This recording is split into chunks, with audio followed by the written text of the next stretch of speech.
be other than to provide personal information, as everything is recorded. Please only use it if you wish to alert us to a point of order or to report technical problems. This is a formal meeting of Hackney Council, so please note that the press may, although not here physically with us at the moment, may be somewhere in the ether recording what happens here, as is their right. Okay. In terms of apologies, we've received apologies from Councillor Joseph and Councillor Samatar. That is all the apologies that are needed. We have no online commission members. So moving on to agenda item 3, which is urgent items. Does anybody have any urgent items they'd like to raise? No, thank you very much. Item 4, declarations of interest. None. Okay, fabulous. So moving on to this evening's substantive item, homelessness and temporary accommodation supply transformation program. As you know, the Commission is keen to hear about the homelessness and temporary accommodation supply transformation program. Wonderfully long name, thank you, which has been set up to look at how the Council can manage and address the demand for homelessness support and the supply of temporary accommodation. While the Scrutiny panel retains oversight over the corporate transformation program as a whole, the thematic commissions have been tasked with scrutinising the various work streams and projects falling under our remits. The Commission sees this discussion as timely, given that the programme was set up almost a year ago and has now expanded to include oversight of additional work streams, including not only supply, but also demand, management and income. Attending from Benefits and Homelessness Prevention, we have Councillor Sade Eti, Cabinet Member for Homelessness Prevention, Rough Sleeping and Temporary Accommodation. Ricardo Hayat, Group Director, Climate, Homes and Economy. Jennifer Winter with us online, Assistant Director, Benefits and Homeless Prevention. Attending from the Corporate Transformation is Program Simone Van Elk, who's a Program Manager. And we also have Chris Pritchard with us, Director of Strategic Property. Welcome to you all.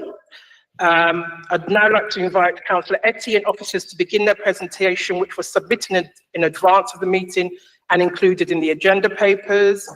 You'll have 15 minutes for that.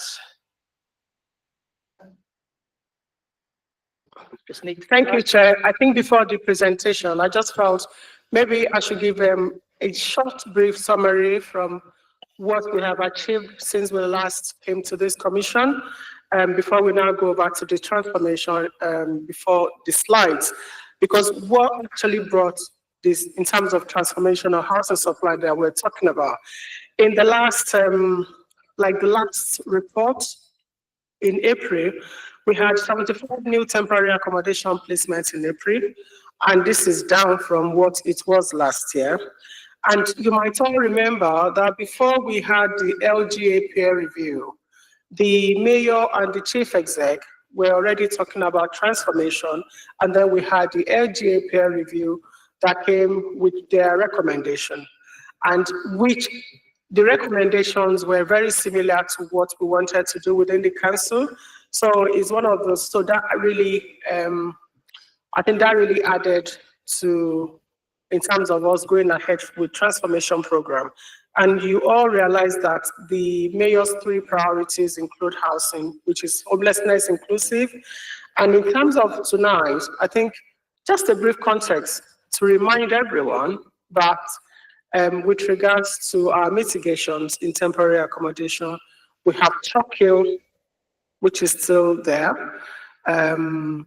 We hope we are at the end of finalizing the agreement. The agreement has been finalized.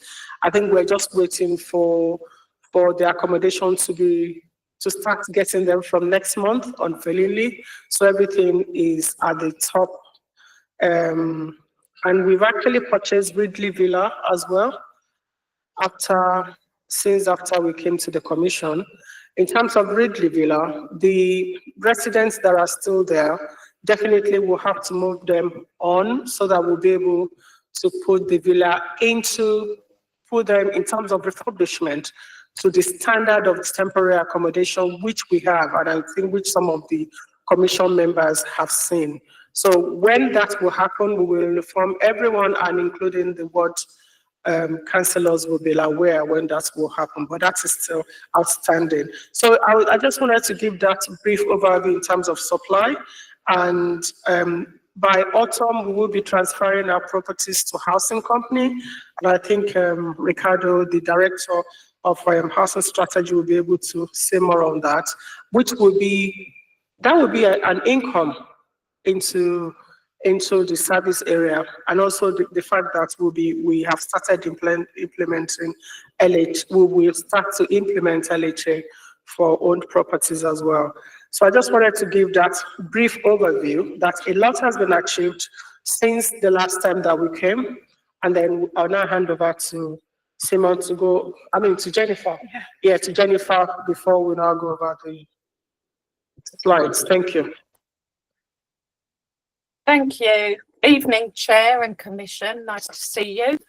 I'm going to start off with the context and then pass over to Simone for the meat and potatoes of the programme, of the transformation programme.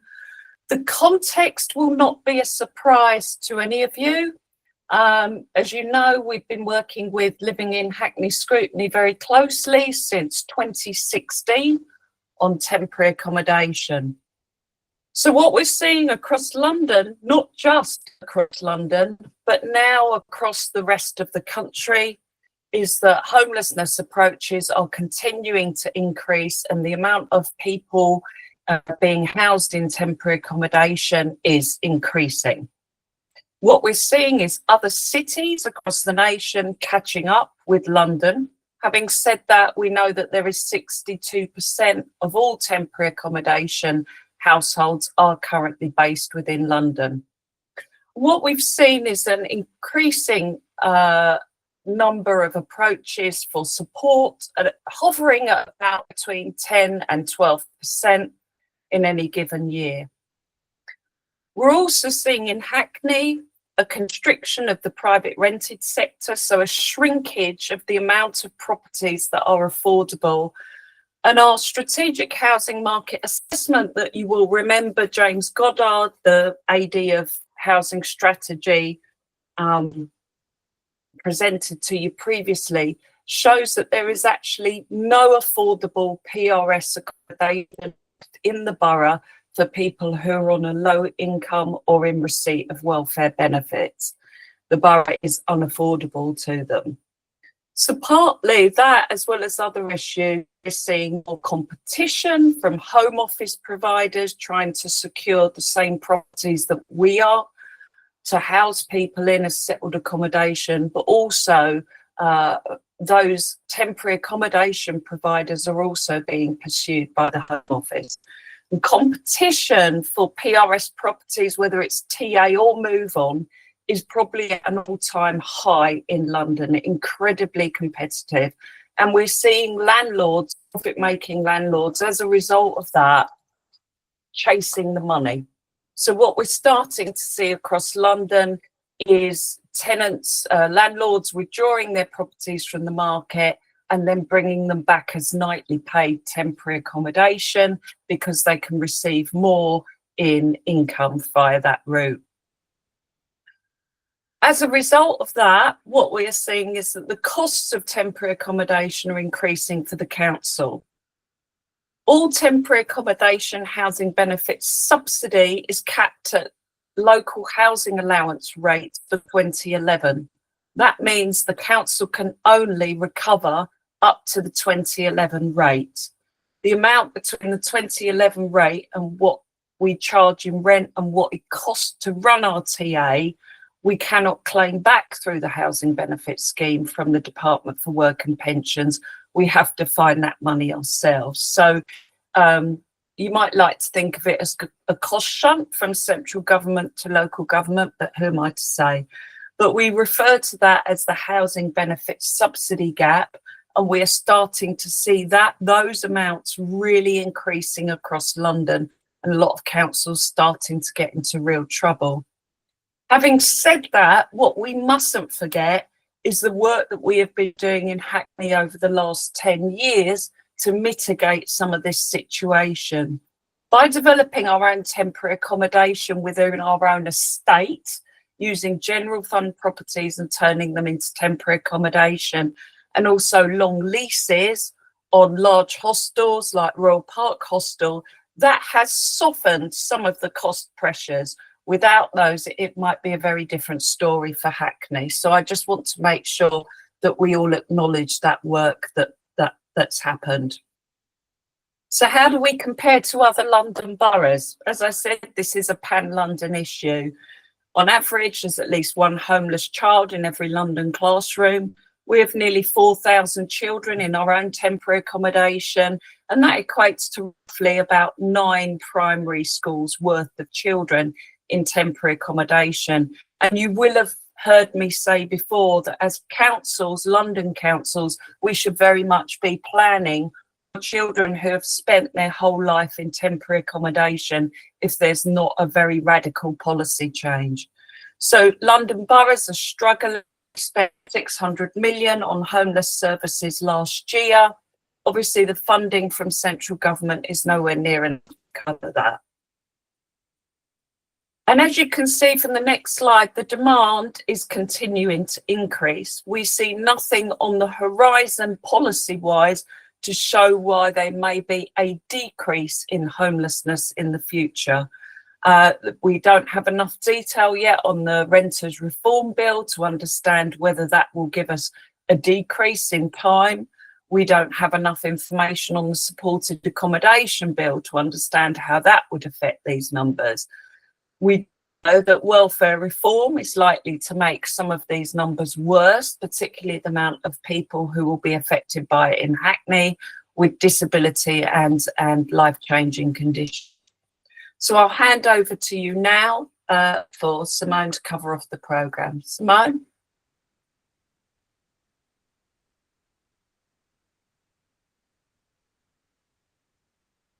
Oh, thank you. Thank you. That helps. So first, it's nice to meet you. If I haven't met you, Simone van Elk, I'm working on our corporate transformation team, and I lead this programme of work.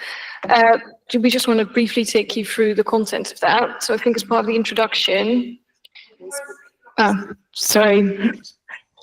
So we just want to briefly take you through the programme. And as part of the introduction, I think we laid out that we are working across 3 streams of work here. One around demand and demand management, where we're trying to improve our knowledge about demand and do service improvements. One on supply, where we're trying to increase the supply of temporary accommodation to replace any expensive ones. I'm not sure does this work better? Sorry, okay, right, we're there. And the third one around income, where I think that problem that Jen just described around the housing benefit subsidy gap, we're trying to address by working through the housing company. The way we're doing this is by combining work on things that are service changes and transformational with things that are more business as usual, but we're trying to combine the governance on that to work more effectively. And what we're also doing is collaborating between Benefits and Homeless Prevention Service, my service, Chris's service, finance. I think I spend more time in rooms with people outside my team than I do with people in my team to combine efforts.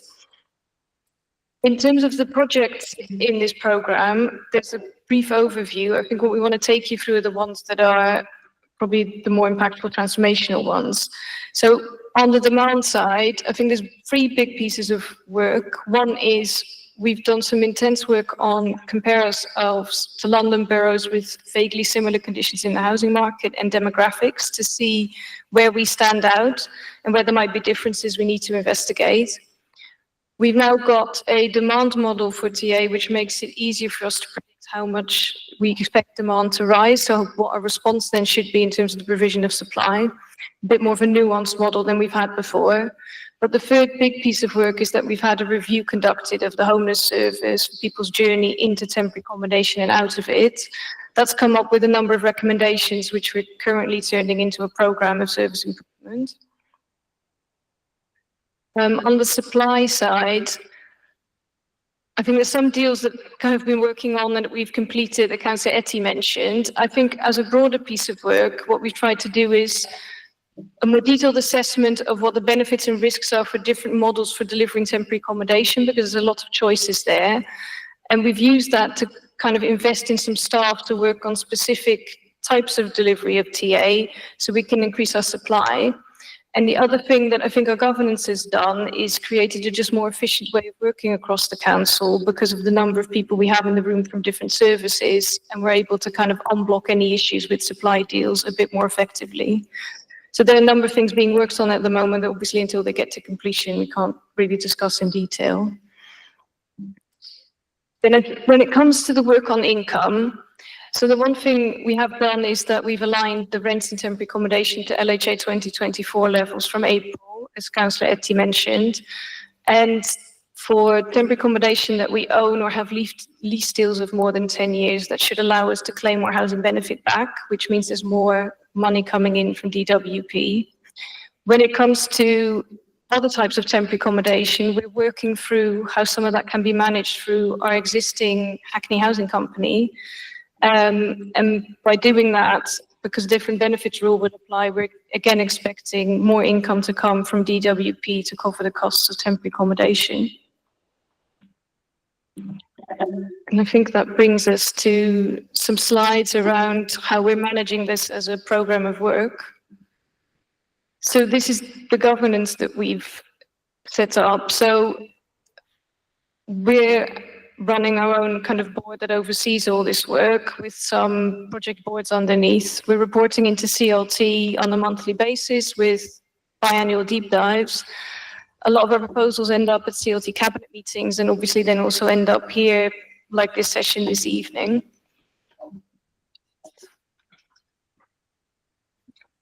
I think the other thing that's probably quite important is how we ourselves are looking at our work and monitoring and evaluating that. And a large part of the work we've done over the last year is building a number of these tools to help us have more insight into what is happening on the demand side and the supply side for temporary accommodation. So we have a standard performance dashboard that looks at the kind of things you might expect, homeless assessments, numbers in TA. We've got that demand model I've described, which helps us forecast better. We also have a tracker running of our supply that includes forecasting of some of our supply deals, but also changes we expect in, say, our regeneration voids that are available for TA. There's a financial dashboard that we're building. But I think with all of this, I think the important thing to point out is, for us, what's quite important, but is hard to get the numbers right on, is the impacts our projects are having with any demand that's rising because of external factors, and being able to isolate where our work has had an impact versus things that are changing because of external circumstances changing. And this slide presents the saving profile we currently have for the programme and includes savings proposals that have been put forward to Cabinet and included in the MTFP. I think it also sets out that there's some proposals we're still working on that we're expecting to be included, but until that process is completed, we didn't want to include them here. And this is our program timeline, which I will save you the effort of going through in detail, but if you have any questions, do please ask. And then the final thing, just to highlight, is that there are obviously a number of risks around this area of work. It's the external, it's the external factors influencing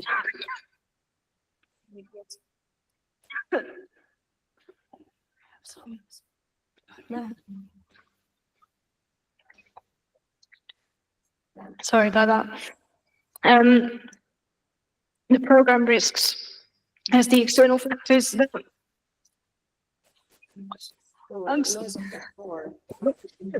Anyone else? Okay, sorry, thank you, Ricardo. Yeah, should I just finish up? You're right. So as Simone was saying and alluded to earlier in the presentation, there's a number of program risks, a number of external factors that we have to contend with through this program. And whilst we're doing all we can to mitigate the challenges around demand, clearly, wider policy and, we've still got an ongoing cost of living crisis, means that we have to think quite carefully about the impact of the measures that we're putting in place to support people. There is also a challenge around the general housing market and the lack of supply, which I think has been alluded to already. And it's a very competitive space at the moment. And so, we have to think quite creatively about how we can sustain the number of units that we have, but also try to identify, new opportunities as we go. There are constant capacity constraints, not just within this service, but across the council generally. And that links to a lot of the financial pressures as well. So prioritising and, thinking quite carefully about where we allocate our time for the greatest impact is key to all of this. And finally, potential for changes to the benefit system and regulations. And, we're always at risk of, policies from central government and other quarters that may impact the work that we do. So these are just some of the headline risks that we're managing through the programme.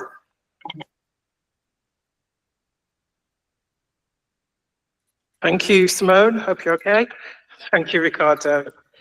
Okay, let's just jump into, and thank you, Councillor Etty. Sorry, I almost forgot my manners. Okay, just going to jump into questions now. I think for me, we've seen in Hackney how we can get it right in terms of some of the provision that we've seen developed over the past few years, and I'm grateful for having had the opportunity to go out and see some of the kind of new facilities firsthand. But I think it's just worrying for me. This is an aspirational program of work, and it's right that it should be.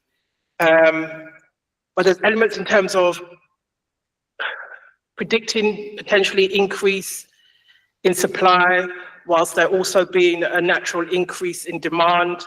Likewise, in terms of hoping for change in the welfare system. And a lot is dependent on sort of perhaps, and I think getting us to where we need to be, it seems like sort of you want to believe, but it's a bit difficult in terms of, it seems somewhat abstract. So I'm just interested to know, given the level at which the discussions that need to take place in respect of some of these aspirations happen, are you able to kind of just share the ongoing discussions that you're having with colleagues or peers amongst your own kind of professional cohorts? Because it's clear that there needs to be a change, and it's about also getting us there so that we as an authority can do what we need to do. Thank you. Thank you, Chair.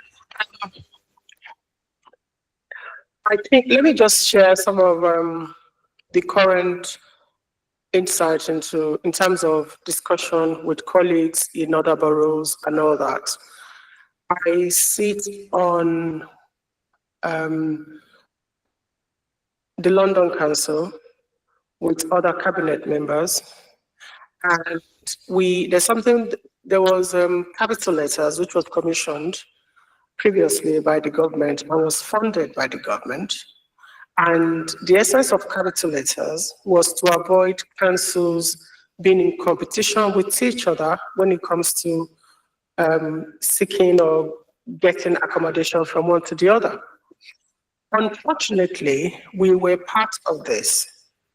And unfortunately, initially it was going well, but because of the situation in terms of the supply in the market, capital letters were even unable to provide us with those accommodation at a point. And as we speak, they will be winding up completely at the end of this year.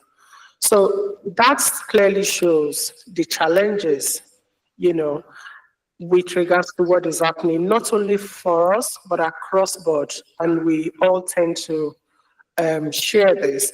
And one of the things we have done is we all fed into because the current government talked about cross-party homelessness strategy. And I can comfortably confirm that we all made our voice heard, we all fed into that, which is still an ongoing in terms of the policy, pending when everything will be sorted out. But we've made our concerns known, in terms of the challenges and the difficulties we are facing. And when you look currently at the number of accommodation that we might end up losing as well in terms of suppliers leaving the market, I think we'll be talking about 104 in Hackney, which is a lot. It is a lot. But like I said previously, we continue to do what we can. Uphill is there. We have the LHFA, which is London Housing Funds grant that we got from GLA, and that is for us to buy back right to buy social homes. That is still ongoing up till next year. So there are a lot of these pocket mitigations that we are putting in place. But I think the most important thing is getting that conversation, getting that information across board. We have to be realistic with the situation in which we are. We have to let people know the reality and the challenges we are facing.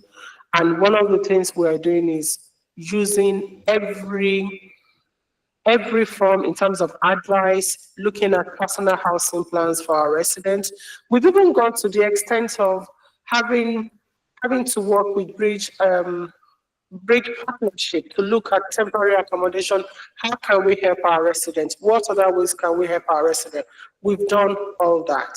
So there's a lot of programs that internally, sincerely, are actually going on to support residents in terms of getting accommodation, and also be mindful that despite all this, we still have 54% of our residents within the borough. We have 40-something outside the borough. We only have 4% outside London. So that clearly shows how much of it has continued to do to make sure we keep residents still within their network and not too far from their network. So we'll continue to do all this. I don't know if there's anything. Jennifer's hand is up. Kate, do you want to speak? And also Ricardo. Okay, thank you.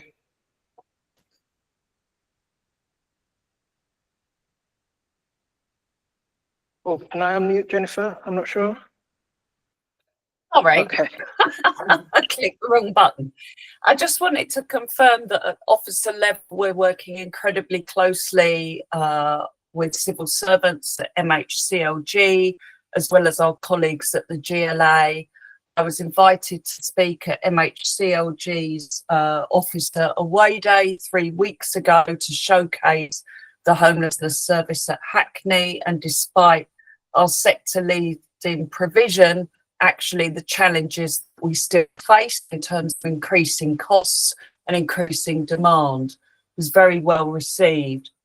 We're also working very closely with London councils and also with the Centre for Homelessness Impact. The Centre for Homelessness Impact are running a number of trials that are funded by MHCLG, that are controlled trials to understand what works and what doesn't work in terms of outcomes. And those are well into their first year, and they're starting to publish initial results. With regards to funding for homelessness services and the much needed increase we all need to see in the homeless prevention grant, we've been working very closely with London councils, who have been working closely with Tom Copley and Councillor Grace Williams, who's the housing lead for London councils. And they are meeting with Minister Ali in the next few weeks, and they will be using again Hackney as a showcase for best practice, but also as a demonstration of, despite delivering lots of prevention activity, actually the costs and the demand is still rising. So there is a need for policy change that sits underneath the drive for homelessness. That work is ongoing. It's very pacey. It's very evidence-led. So I hope I can give you some comfort there. Did you want to come in, Ricardo? Trying to allay my fears? Yeah, I'm not sure I'll be able to do that. What I will say, just adding to what Councillor Ette and Jennifer has said, is there's systematic and structural challenges here. So it's great to hear a lot of the ambition around delivery of new homes, because ultimately it's supply that we need and the right homes that we need. But we have an immediate crisis now. So if I were to articulate the approach that we've taken, I think initially it was just about stemming the tide in terms of the financial pressures last year, when we initially set up this board and put in measures in place to get a hold of the financial pressures. We've then sort of morphed into, okay, how can we do that? It's then about supply and finding what we can. And then thirdly, it is about demand management. But all of that will only take us so far. As a council, we have, we speak to our peers all the time, and, Councillor Ette and Jennifer have spoken about that. But ultimately, we need long-term sustainable financial investment, because that's the only way we're going to get out of this. But in the meantime, we also need policy change, and we also need, funding straight away to help us to mitigate these issues. Thank you. I think it'd be good to kind of keep up to date with any kind of lobbying activities that occur, because it is quite clear change needs to happen, just in terms of supporting our residents in the longer term. But I'm grateful for the work that's going on at the moment, and I will open up questions to Commission members more widely. Thank you. Thank you all.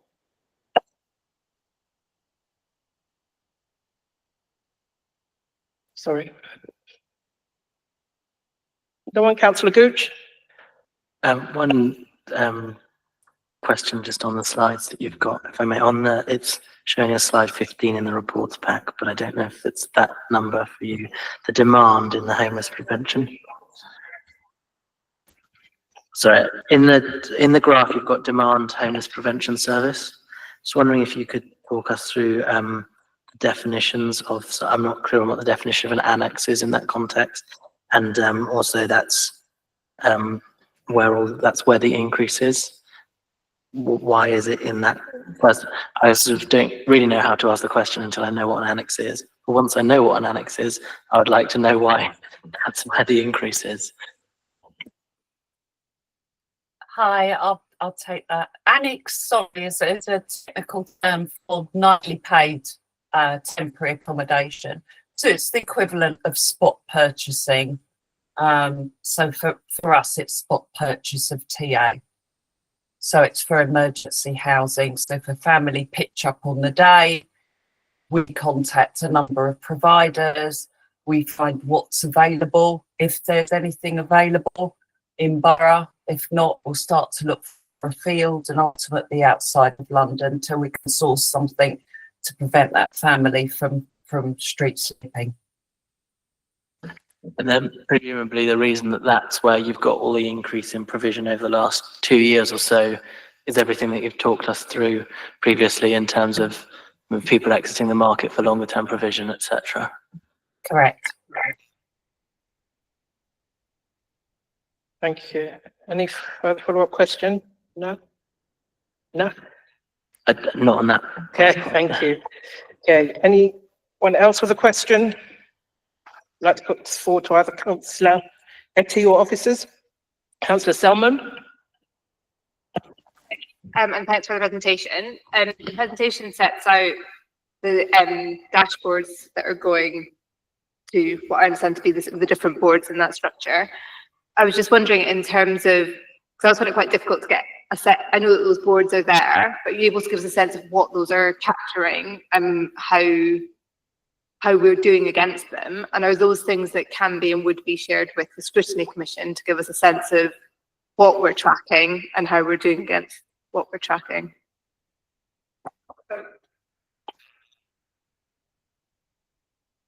Can I just say a few words in terms of tracking, and Ricardo might come in. Confidently, I can let everyone know that there is a board in terms of temporary accommodation board, and this consists of the director. We have the director of finance. We have the director as well, Chris Pritchard, and all that. So, and the reasons for this is for them to monitor in terms of tracking what we are doing, especially in line with regards to the transformation, And when we are talking about the tracker, is looking into the current supply that we have. What are those? What will happen in the next 12, 18 months? You know, indication of what we would be losing. What are those additions that we'll be having? So they will be able to track all that. You know, and I can tell you that they meet every month with regards to that in terms of the supply tracker. Yeah.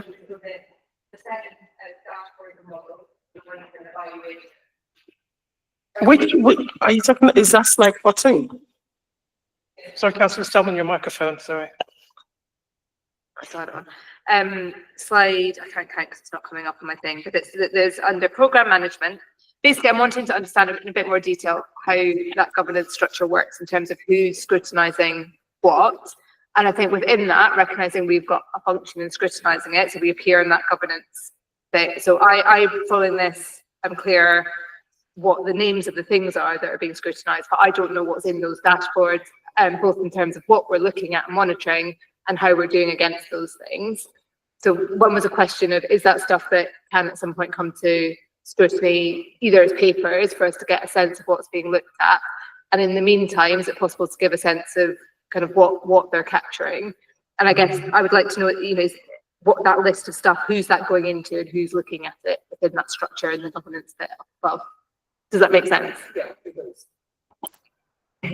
Yeah, I'll take that. I think I've got a grasp of your question. So in terms of the things that we're tracking firstly, so there's the cost in terms of, you know, the financial pressures and what it's costing us to, you know, accommodate people and, you know, temporary accommodation costs and so on. There's also the demand that we're seeing on a monthly basis. So, you know, how many approaches are we getting?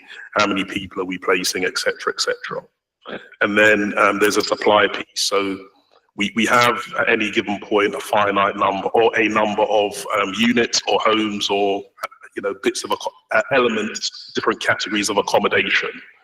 And the reason why it's important for us to track that is, given all the issues that we've highlighted, we've seen over the last few years the attrition rate of that increase significantly because of, you know, fewer private rented sector properties being on the market, competition from the Home Office, for example. So, you know, we have to track the number of bits of accommodation that we have to ensure that we can try and keep that at a certain level or in surplus, as it were.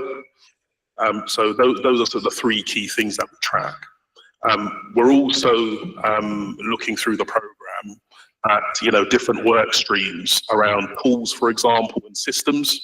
So, you know, part of the challenge here is ensuring that we have as smooth a process as possible from the front door when people first approach us, all the way through to once we place people in temporary accommodation, how we can work with them to ensure that they do move on to more suitable accommodation at some point. So a lot of the work that we've been doing is looking at how we can strengthen that. So that broad overview of all of the things that we're tracking and that we report to these different boards. Now, clearly we can think about, you know, what metrics or dashboard information that we can share with the panel. It may be that some of it, you know, we can share in private to give you a bit more context if that's helpful. But because we're constantly, from a supply perspective, for example, you know, trying to negotiate purchases and so on, we're very restricted to what we can bring at times. But once we've secured them, we can obviously update you. So what we try to do through all of these different governance boards is to have a consistent set of bits of information that covers all of those areas that I've outlined. You know, clearly there's a lot more to this, but you know, we just want to make sure that we're sort of tracking sort of the key metrics. Yeah, and the further down you go into the project, clearly the more detail there is down to the service. So hopefully that gives you an overview. So did you have a follow-up? Sorry.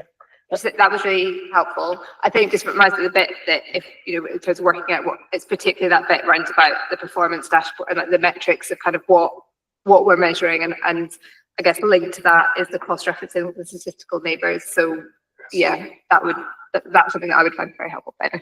Okay. So sorry, that's the other thing as well.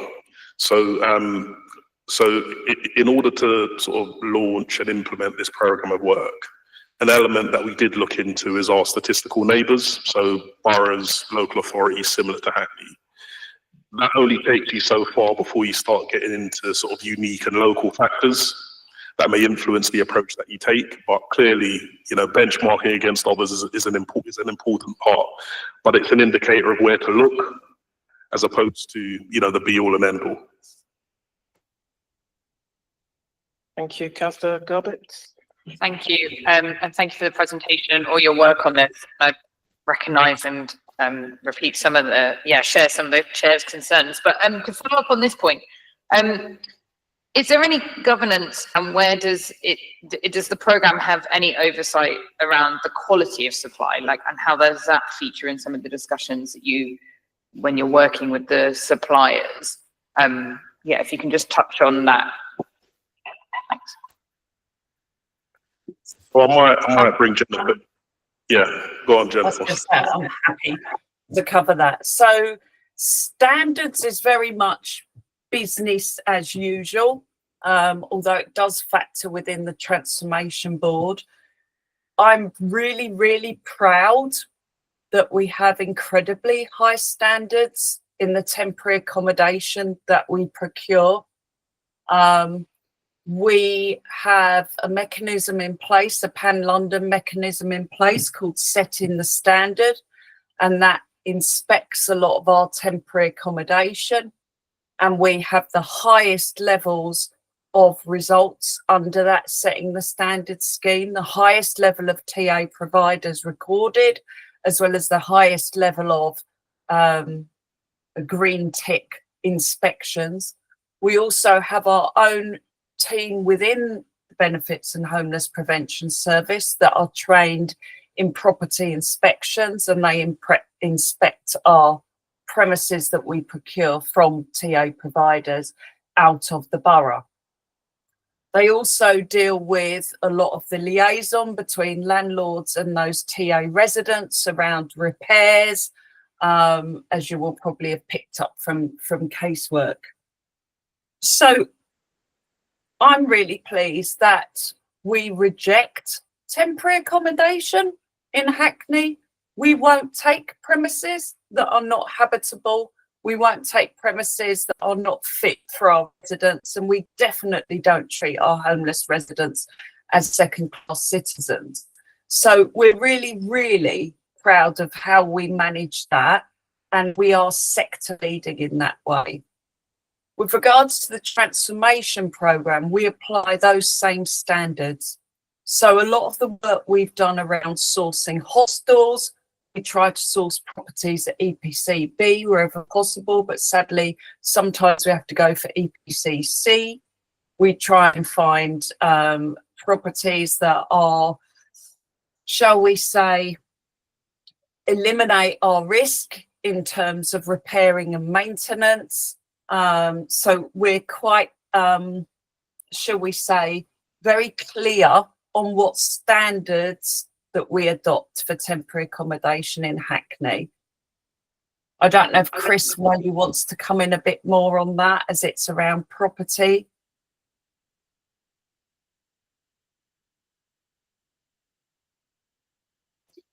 Oh, got it.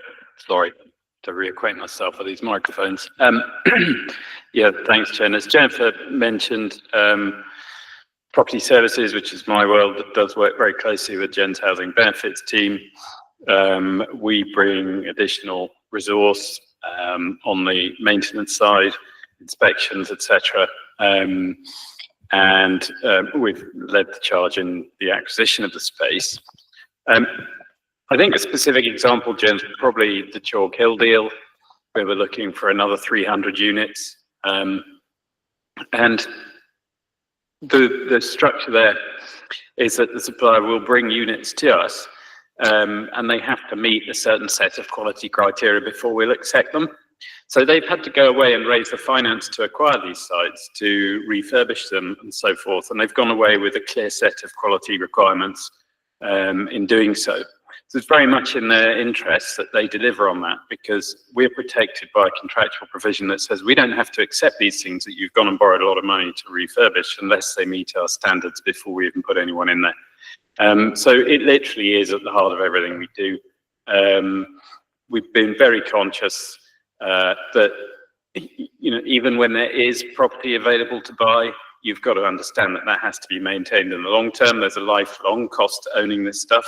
So you buy it and you put people in it and you take them out of the very, very expensive nightly paid accommodation, but you have to bear in mind, of course, you've got a budget to maintain those buildings that you buy and keep them to a certain standard throughout of health and safety compliance and good condition.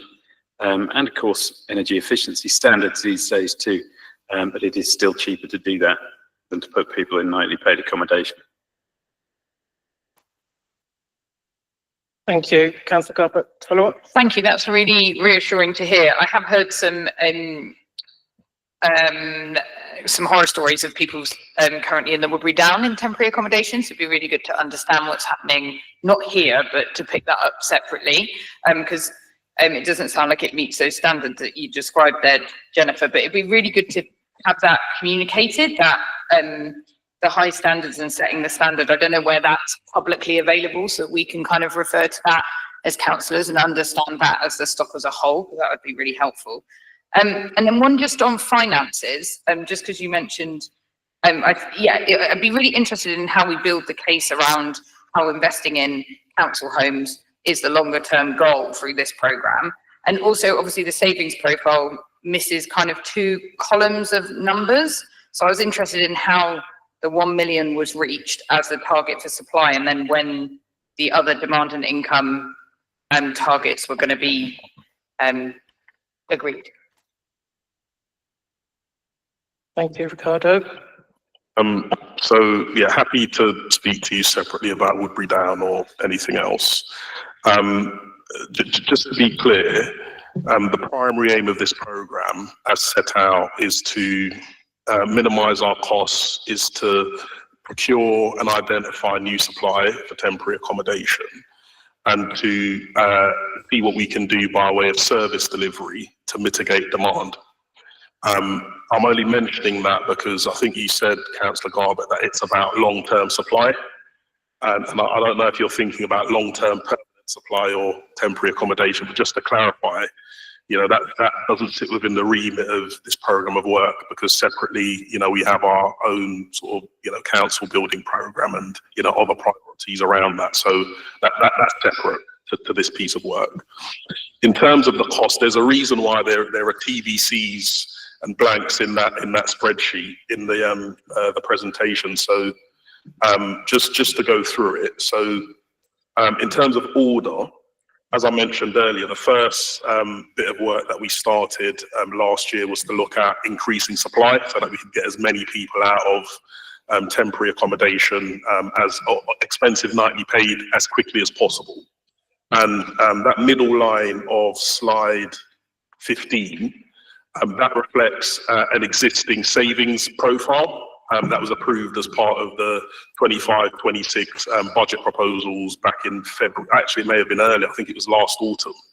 And that reflects that profile. On demand, I'm not able to go into it here, but there's work on the way to develop, you know, further savings linked to our work in respect of demand. And as and when that goes through the formal processes, budget scrutiny and so on, and is approved, that would then be added to the table, but we put these here for completeness. And then thirdly, in terms of income, so as alluded to earlier, we've looked at where we can increase the levels of rent charged from LHA 2011 to LHA 2024 caps, and we've not got a clear picture of yet, and won't do, as to the impact of that until we get to the end of Q1 of 25-26. So that's why that has the TBCs in there. So when you see future reports here, and when you see the next OFP report, you'll be able to get a fuller understanding of the impact of these measures from a financial perspective to the end of 24-25 and what our thinking is for the year ahead. Hopefully that sort of clarifies the position. Thank you. Are there any more questions from Commission members, Councillor Gooch. So returning to what you said about statistical neighbours, I know obviously every local authority will have its own unique situation and therefore will take its own unique approach. But is there anything that we can learn specifically, any kind of specifically interesting approaches to this that you've seen that we can use in Hackney? So I'll kick off and then, Jennifer and, Councillor Ette and others may kick in. I think the challenge is we're all doing the same things. So, everyone's going out trying to secure investment partners to go out and find units for them. Lots of local authorities are looking at how they can lever the structure of housing companies, for example. We're all looking at predictive demand models. We're all lobbying government on supply. So in terms of those, what I'd call them the general category of things, I think we're all doing similar things. We've all got buyback programs. Many of us have secured grant from, the government to, buy back properties or, refurbish, long-term voids and bring them back into use. So in terms of the actions, I don't think there's much that we're not doing that others aren't doing. I think what is really difficult is, as I said, trying to plan for some of those external factors. So we'll all have our own sort of unique demographics in certain quarters, but ultimately we're dealing with the same cohort across London. So, what we need are, regional and national policies. And actually, where we are falling short, I would say, and Jennifer and others may agree or disagree, is that I think we're all sort of talking and we're all sharing ideas. And Councillor Ette alluded to capital letters earlier. But I don't think we're necessarily in a place where sub-regionally or regionally we're necessarily working together as well as we might in terms of procuring units. You have situations where local authorities are competing against each other at times because everyone's looking at their own internal financial pressures. So maybe there's more for us to potentially do there. But in terms of all of the things that we're doing, we're definitely speaking to others and learning from others. But in a sense, we're running out of new ideas about that systematic and structural change, which is really difficult. And that's the next frontier. Jennifer, I don't know if you want to add anything to that. Not much to add, really, no. As Ricardo said, something we've been lobbying London councils for, because we think they're probably quite well placed to monitor the situation for us, is because there are now so many councils who have set up housing companies and are procuring property outside their own borough as well as within their borough. And when I say procuring, I mean purchasing through agencies and companies and investment deals. We need oversight of that as London to make sure that we're not pushing the prices up for each other. We also need a watching brief on what we're all doing to the property market in London and what the outcome of all our purchasing activity really is meaning for the property market within London. So there's some big ticket items there that we need to progress, and London Housing Directors Forum are very much looking at that. I think something we haven't looked at yet in borough, which Havering are exploring, and a number of other boroughs with the GLA, is temporary accommodation modular homes. They had a modular home sited in their town square, hugely impressive 2-bedroom home, incredibly energy efficient, good use of space, nice quality provision, much nicer than and much more spacious than some of the nightly paid temporary accommodation that our residents or any residents across London in TA are in. Obviously, there are planning restrictions and we need some form of change around permitted development to enable us to deliver that quickly. But it's those kind of ideas that come with barriers and blockers that as a sector we're trying to overcome. Jennifer, that's very helpful. We've got Councillor Gooch, we've got another 5 minutes, so if anybody else does have any questions, probably best to indicate fairly soon. I think you hinted at it, But first of all, would it be possible, and secondly, would it be beneficial to join with our neighbours to create fewer, larger purchases to have more control over pricing with these providers?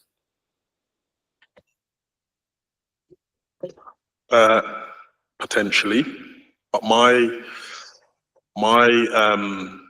suggestion would be either we take a sub-regional approach or a regional one. So it needs to, in a lot of ways, be taken out of the hands of local authorities. And, you know, let's say the GLA, you know, had, you know, £500 million to spend, going out and purchasing, or some other entity purchasing properties on behalf of local authorities and allocating them accordingly and managing demand across the region. I think would probably be the ideal situation. But in reality, we don't have that. And I mean, Councillor Ette alluded to capital letters, which, you know, was backed by MHCLG, but didn't really work because, you know, there wasn't really the incentive for local authorities to come together. And I don't think they necessarily had the expertise to deliver what we wanted. So it hasn't worked, but there is definitely an untapped opportunity there.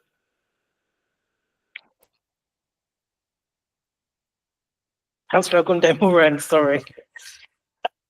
Thank you. Yeah, I've got a question. So we'd like to know what level of investment and resources have been identified to support the successful delivery of the programme, and how much of a risk are capacity constraints and financial pressures? So I'm happy to come in on this initially. So you may or may not have picked up in the capital budget that was approved by full council early this year. Within the capital programme for this year, there's £100 million of capital approved for investment in the provision of new supply and the idea of temporary accommodation. And the idea is that, you know, that gives us the flexibility to go out and identify, temporary accommodation and acquire it at speed. Again, responding to the market, providing it meets our required quality standards. There's also external funding that we've secured via the LAF fund, local authority housing fund. So we look to try and ensure that our investment goes that bit further by matching it with, you know, external grants and so on. I think just in terms of risks, so, you know, we're an organisation. So while we're trying to do this transformation program, there's still the BAU and the day job. So when we talk about capacity constraints, with Jennifer's service, for example, there's Jennifer, there's her managers and colleagues further down the organisation who are effectively the subject matter experts who get called upon to get involved in and out of these different programs and work streams. So when we talk about capacity constraints while people are doing the day job, that's what we mean. So we have to manage that quite carefully. But alongside the programme and on an investor save basis, we have secured additional funding going into the transformation programme to bring in, you know, additional officers. Simone, for example, is you know, come across from the corporate transformation team to coordinate our work and keep things moving. But as I said, we do need the subject matter experts, and that's where the constraints come in. From a finance perspective, I mean, you'll see what progress we're making when the OFP report comes out. But as I said earlier, and interestingly, I think we've got a comprehensive spending review announcement later this week. So we'll see what comes out of that. But, you know, we're having to do all of this to try and keep a handle on the financial pressures, which isn't easy. But, you know, that's a major risk for us in trying to project accurately and forecast accurately what our costs may be, while trying to keep them down at the same time. Demoran, you have a... Yeah, thanks for that, Ricardo. I've got a brief follow-up. So I think it was last month, 20th of May, the Mayor of London had launched his plans to end rough sleeping in London by 2030, and there's money set aside for that. With the sort of figures you've quoted, are they from that, or is that new scheme something we can tap into as well to address homelessness within the borough?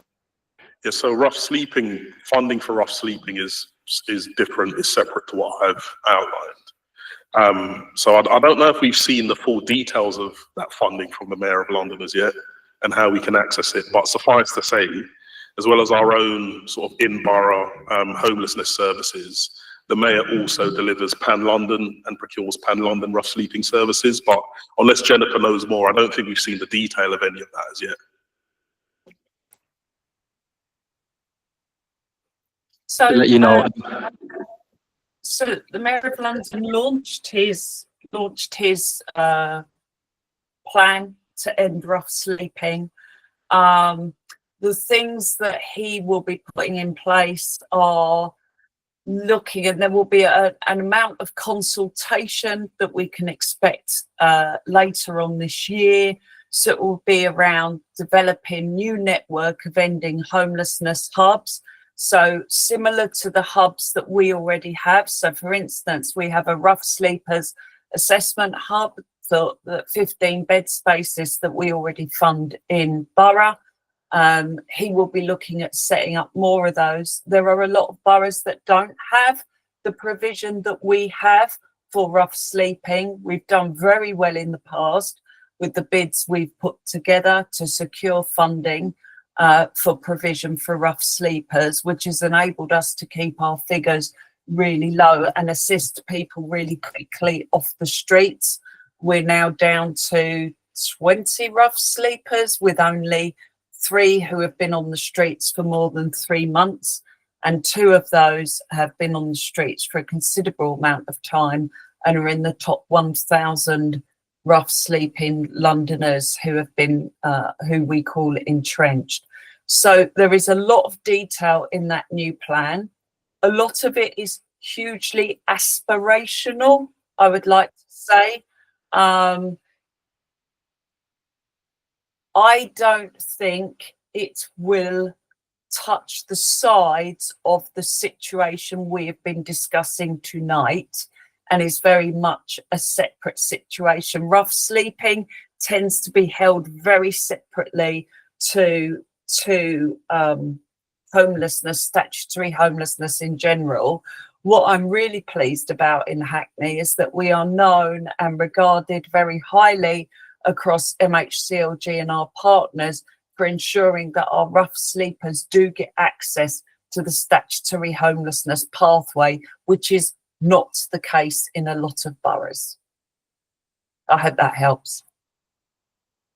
Thank you, Jennifer. A further follow-up. Yeah, just to quickly flag, the Mayor has secured 17 million from the government. So it would be helpful if the council is not on top of the details. If you go on the GLA website, the information is there, but the Mayor has secured 17 million in regards to that. And the 3 we mentioned in terms of rough sleeping, I'm sorry, I have to say this objectively.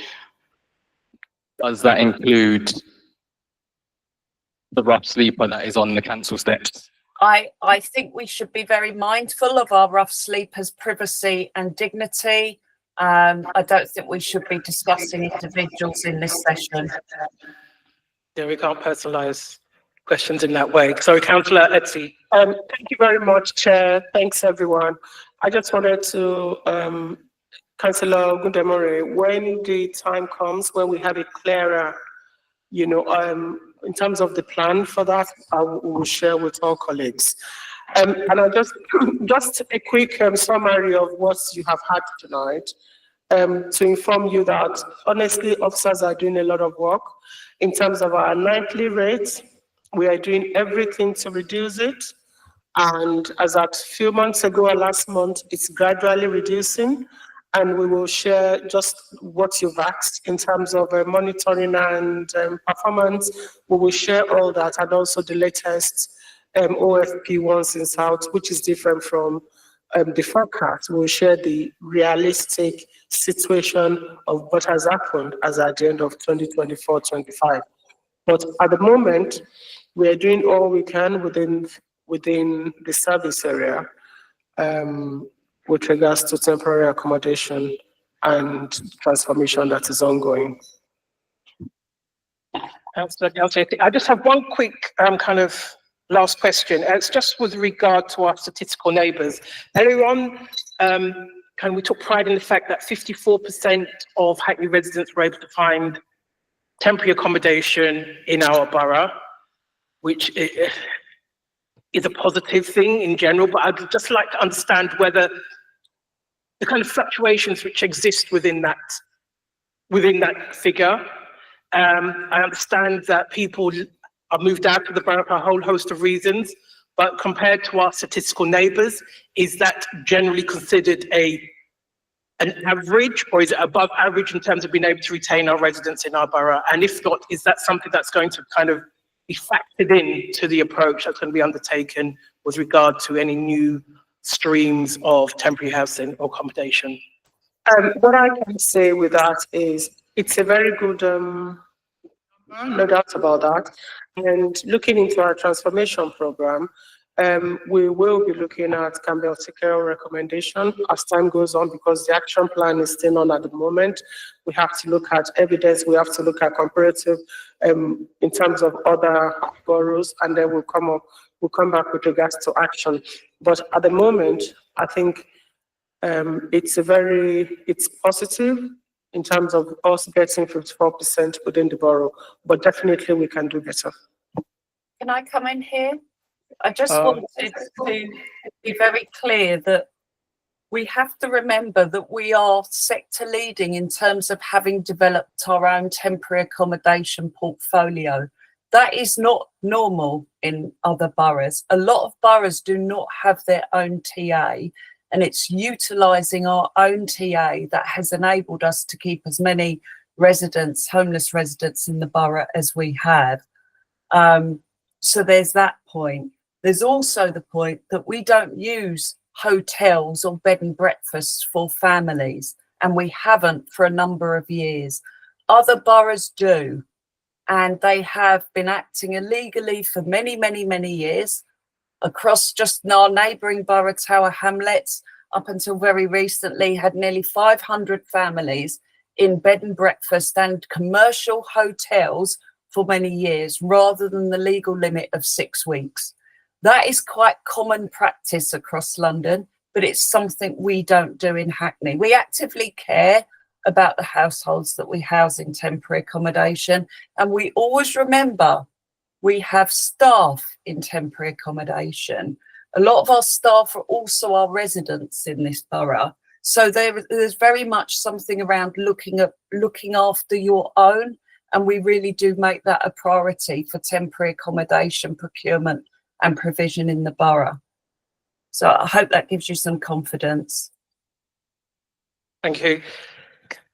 No, you're fine. Okay, nobody else wants to come in on that. Okay, Councillor Gondomura, this is going to be our last. Thank you.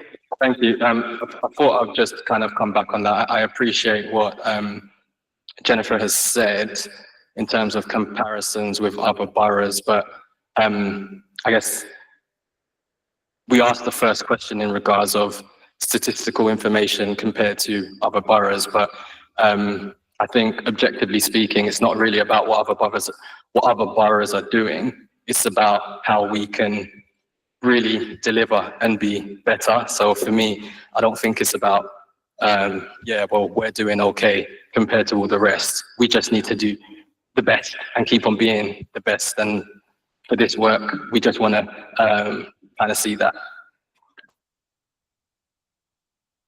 I'm glad we've got the same aim. Actually, I can comfortably and confidently say we are doing the best, because when you look at our standard, our temporary accommodation standard, it's a template for others, for other London boroughs. Other London boroughs are coming into Hackney to look at what we are doing when it comes to the standard of our temporary accommodation. And also when we are talking about keeping our residents within the borough, I wouldn't want to mention some boroughs, but honestly, I'm even looking at the distance in terms of when you're looking at affordability criteria and all that, the extent at what we do to make sure our residents are not too far from their network. You know, I think we go a long way compared to what is happening in other boroughs. And I can give examples the recent example in the last 2 weeks where we've had serious intervention and we still had to accommodate some residents in the borough. So I think we're doing, sincerely, we're really doing well and we can do better, but we are being used as template for other boroughs to copy. And we have other directors coming to Hackney to see what we are doing. Thank you. And there we end questions for this evening. I'd like to thank everybody who's presented. Quite clearly there, you are swimming against the tide, but face a host of challenges in doing so. And I think for us, it would just be good to kind of keep on board in terms of your KPIs and where the next steps as this program develops, just kind of keeping a focus on that. Particularly with regard to savings and also new supply. Likewise, I think in terms of the regional and national discussions that need to take place here, because I think probably we could attempt to feed into those processes as well in support of that work, because it's clear that on a national level, more needs to be done to ensure that we can get where we need to be or where we are going so that we get to our destination. So I'd like to thank you. As you know, we will take some time to kind of ponder and reflect on what we've heard here this evening and potentially submit some suggestions or ideas or follow-ups, which we would hope that you'll be able to accommodate.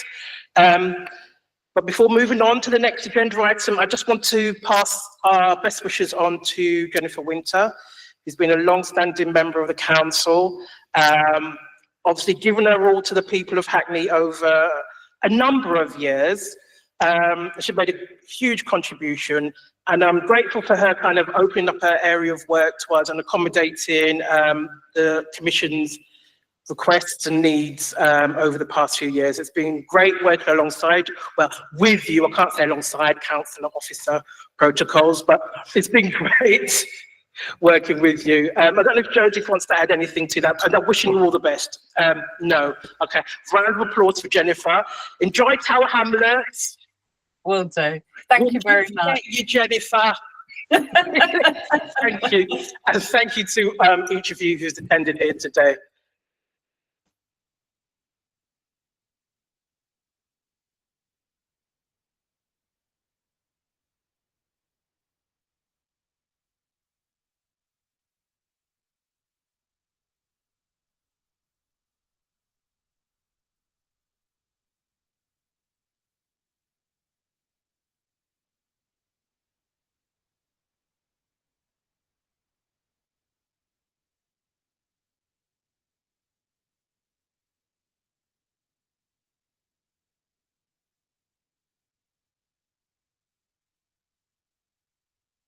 Okay, moving on to agenda item 6, it's work programme planning, the next municipal year.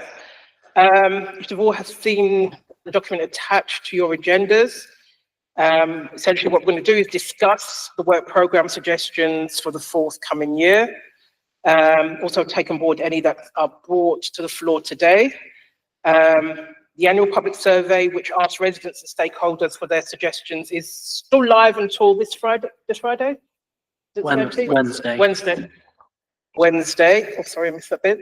However, to support this discussion at this present time, following papers have been included for background information and the agenda initial long list based on suggestions received so far and work carried over from last year, an overview of the Commission's role and remit areas, an overview of the work undertaken by the Commission last year, suggestions received from residents and stakeholders so far, a copy of the latest strategic plan annual report, which outlines progress against the council's strategic objectives and priorities going forward. The criteria to help decision-making for selecting a topic was also included. Thank you, Craig. Suggestions from members this evening, as well as the suggestions received from those we've reached out to, will be collated, and a shortlist will be presented at the next meeting for agreement. The agreed shortlist will then be discussed with cabinet members, senior officers, and other key stakeholders before the work programme is finalised. Please note that the following 2 items have been scheduled for our July meeting: Housing Association Compact Refresh, New Council Homes Programme Delivery, which is all about guys. So some of the questions which came forth in terms of the pre-meet can then obviously be brought up then. Please can I now refer you to the initial long list and supporting documents and invite you to make any suggestions for the work programme. However, in doing so, I should also like to say that there are areas which I feel should be prioritised in terms of our ongoing work.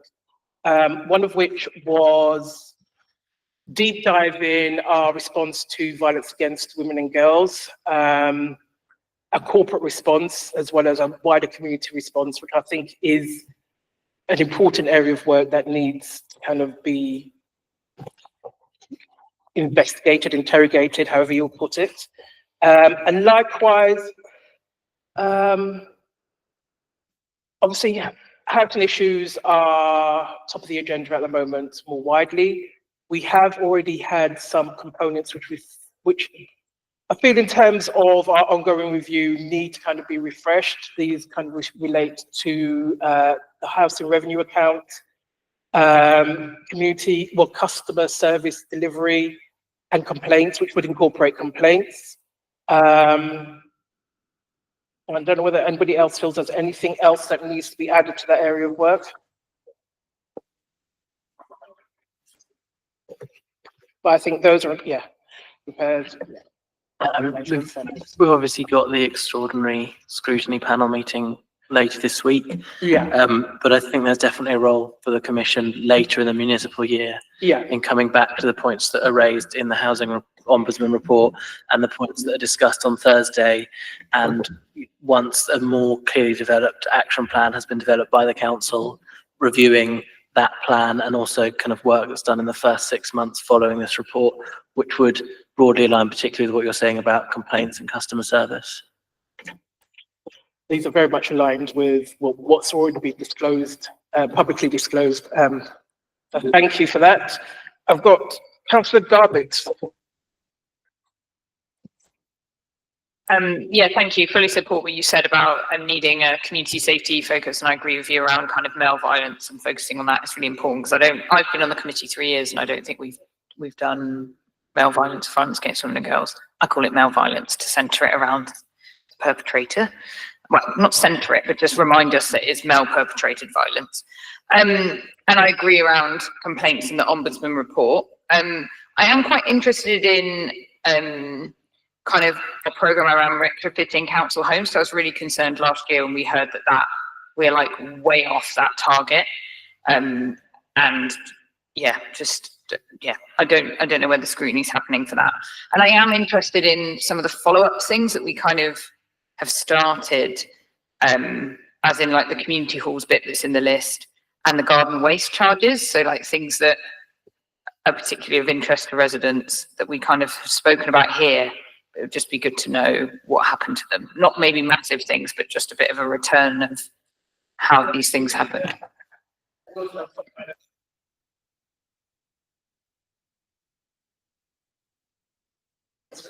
Yeah, like they don't need to be, we just have 40 minutes here that was quite kind of focused. So just a little, especially community halls, because I really don't feel like that's progressed. But yeah, thank you.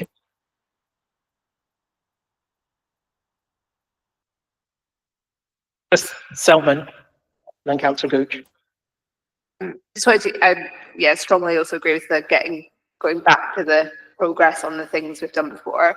And just on the community safety stuff, just checking, is the plan that we will, because we've obviously got a statutory role to scrutinise a community safety partnership, and you can do a deeper dive item into an area, but are we also going to be just scrutinising performance against community safety, but because we're the people who are meant to do that? And I just want to check that was but baked in there somewhere, basically.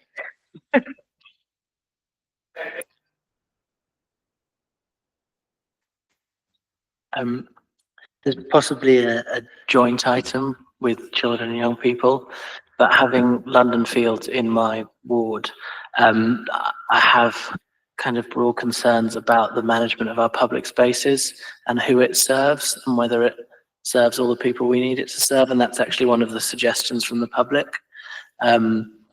looking at,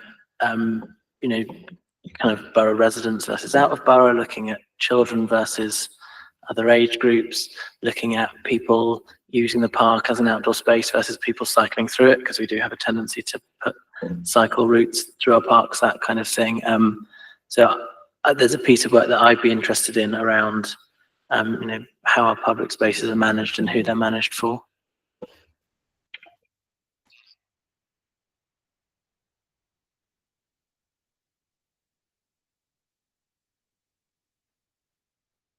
Well, we just need an update or refresh. I think it'd be useful just to initially get a report back from officers just to see what the current position is on some areas of work, as opposed to doing a whole standalone session or, yeah, potentially. So, Councillor Selman, I know you want community safety. Okay. It's a question rather than a statement. It was whether we thought we had capacity as a commission to have slightly fuller agendas. I know it's a trade-off, right, which is like doing justice to the things that come, but we've got such a wide remit, and I think there was a couple of sessions in the last one where I love an early finish, but like just whether we think we can squeeze more in to our agendas. The question, not statement. Maybe the solution to that is to take some of the follow-up points we've just been talking about and do kind of one big and one small on the same agenda. So, something that doesn't need a full hour could go alongside something that we think might want a lot of attention and might overrun an hour. Yeah, today's was just so you don't get scared off, really. But yeah, and often it's down to officer availability as well, and capacity within services. But I appreciate, yeah, off them out a bit. Thank you, Councillor Selman. Councillor Garbett. Yeah, I fully support that. I think that's a really good idea, especially to get an update on some of the things that we're interested in. I know they are normally standard, but just to kind of do the appeal, and I know we had cabinet representative here this evening, but I think those cabinet, it'd be good to think about how we use the time of cabinet members who come to committee. One, I think it's really important to have them here to scrutinise them, but it's just, I don't know if we've got that right, and I can send some feedback, just to make sure that we're really kind of preparing well, and then the way that we use their time when they're here to question them, to really kind of hold them to account. But I can send some thoughts. No, I understand that, but I think obviously scrutiny team do send out that request, and there are key lines of inquiry which have been discussed previously, and I think the expectation is upon all of us, and comes upon all of us to ensure that the questions that we ask are relevant, and both relevant and essential, so that we do get the answers to the questions that we need. I think we've just had a mix. We've had sometimes cabinet members coming to officers and not speaking and deferring to officers, or we've had cabinet members coming, and I think we ended up getting the answers sent to us. I think. Do you know what I mean? So I think it's just how we really, and that I agree, it's on all of us to make sure that we're sending questions and making that a good conversation. Yeah. But likewise, their response. So I don't know how far we can influence. Well, actually, we can influence cabinet methodology in terms of our expectations, I suppose. So it's worth having that discussion with cabinet members, linked to the commission. Thank you.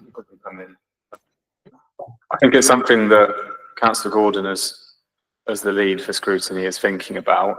It was something that came out of the CFGS scrutiny review as well, about centering cabinet member in these discussions a little bit more. So those conversations are happening behind the scenes, and hopefully that can start taking effect at some point. Yeah. Okay. Any more suggestions, ideas, comments, or taking commission further and farther? Yeah. I was just going to say, I unfortunately won't be able to be here when you've got Councillor Nicholson in July, so can you have him back in the winter, please? Oh, you're gutted, aren't you? I can tell. Okay, he probably will be at some stage. No likelihood. Thank you. Okay. Can close the item here. We've had, Councillor Selman. I wasn't in the room at the beginning of this. So is our plan to do like a substantive? Are we doing a review this, like a substantive review, as well as just having items. My perspective is violence against women and girls will be the whole kind of review piece, just looking at a corporate response as well as community response, and whether that reflects need or not, which will also incorporate local organisations who provide related services. Did you have an idea for another one? I think that what makes reviews work best is situations where you've slightly got a hypothesis of where something might not be, something could be better. And the value add that we have as a scrutiny commission is being able to go behind some of the kind of, stuff that we get automatically in terms of monitoring, and sometimes add to an evidence base in a way that the council often doesn't have the capacity or resource to do. And my concern is if we're going to, so I am supportive of us having as we discussed, a focus on some of the strands of the community safety partnership. But what I don't want is for us to do a review which is just like a beefed up version of having a report of what's going on. I think we need to be clear about what the problem is that we're trying to solve, or evidence, or understand and come up with recommendations for. That's all. And I'm not quite sure what that is in this context, but maybe I missed that in the conversation.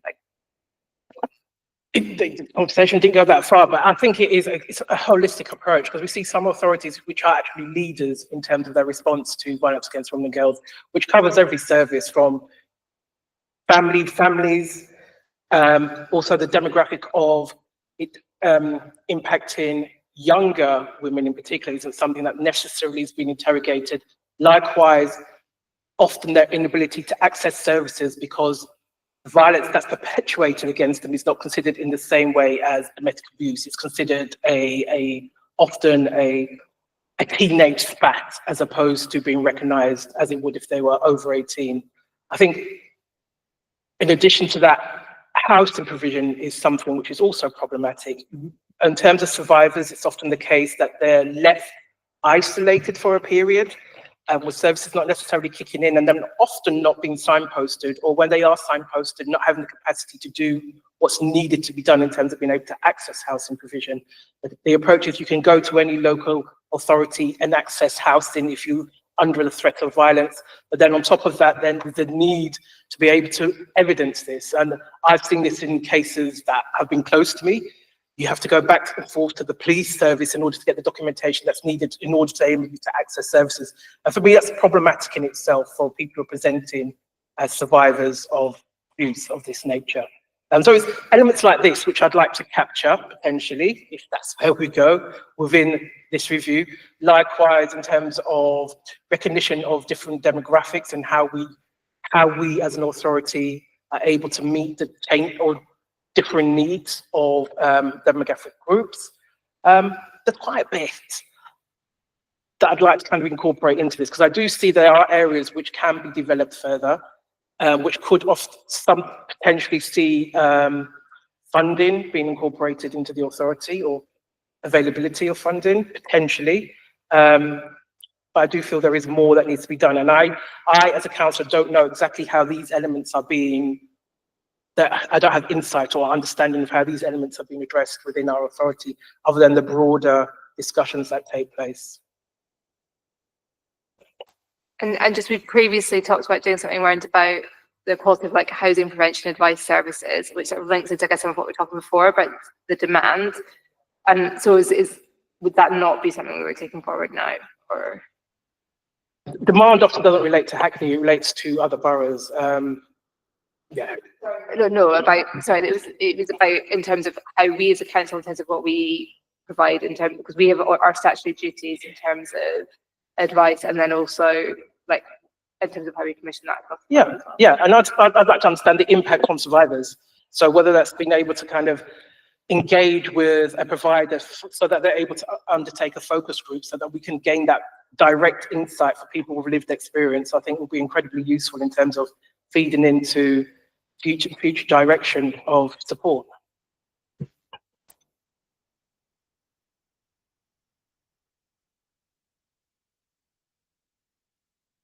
Any more comments? Just going to come in.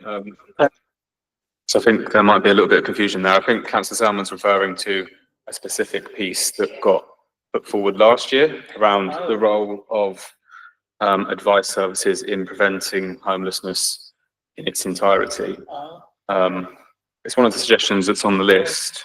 Which was then essentially kind of, obviously you couldn't find the current review thing, but it was sort of earmarked as being a potential review for, because we didn't have time to do it justice last time, and it ties in a bit with what because in some ways it's a proxy for that kind of how people experience like the interaction with our housing needs services, outside of what it looks like in terms of the monitoring stuff that comes to, for example, the transformation board, but how that is actually being experienced by people when they present either as homelessness, and that could be, for example, in a context where there's a domestic abuse context as well, and sort of going behind it to get more of a sense from outside of the council about how that was being experienced, because that always feels like quite a big gap to me, which is actually how people are experiencing that as service users in terms of the evidence that comes to us. Great, for clarifying. Okay, thank you. Right, we are going to leave this item now, unless anybody else has anything. No, thank you very much. Sorry, moving on to agenda item 7, scrutiny reports, letters and responses. This is a rolling item which gives us space to note and discuss our reports and any responses to our work.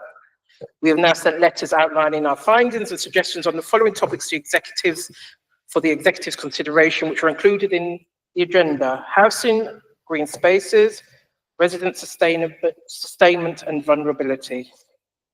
Which pages are there? Sorry.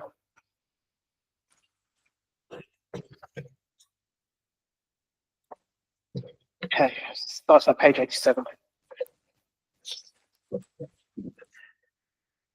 Once responses are received, these will be presented to the Commission for their consideration. Does anybody have any questions or comments? Although you note in the letter, Councillor Gundamoran's hard work, just noting it. Thank you. No comments or questions. Agenda item 8, scrutiny actions tracker. This is a rolling item which again allows us to track the progress of any actions and information requests from previous meetings. Members are asked to note the action log, but does anybody have any urgent comments or questions? No, thank you very much. Agenda item 9, minutes of the meeting held on the 25th of March 2025. Members are asked to note the minutes. Does anybody have any issues in terms of accuracy? Agreement. Oh, sorry, no. After accuracy, though. No, okay. Can we agree those minutes? Oh, Councillor Gooch? No, I was going to agree. I was ready. Sorry, you said the notes. I have to make sure. Formally agree? Okay, thank you. Right, okay. Agenda item 10, any other business? Is there any other business? Thank you very much, and thank you all for your contributions in terms of the work programme, which we'll get back to on, particularly in respect of the submissions that we have from members of the public, like those of, do we know roughly when we'll be able to share further what's coming? Yeah, so it closes on Wednesday, so hopefully the week after I can send you something across, and that'll be a breakdown of the survey itself and the suggestions. Thank you very much, Craig, and thank you very much, everyone, for attending this evening. Good night.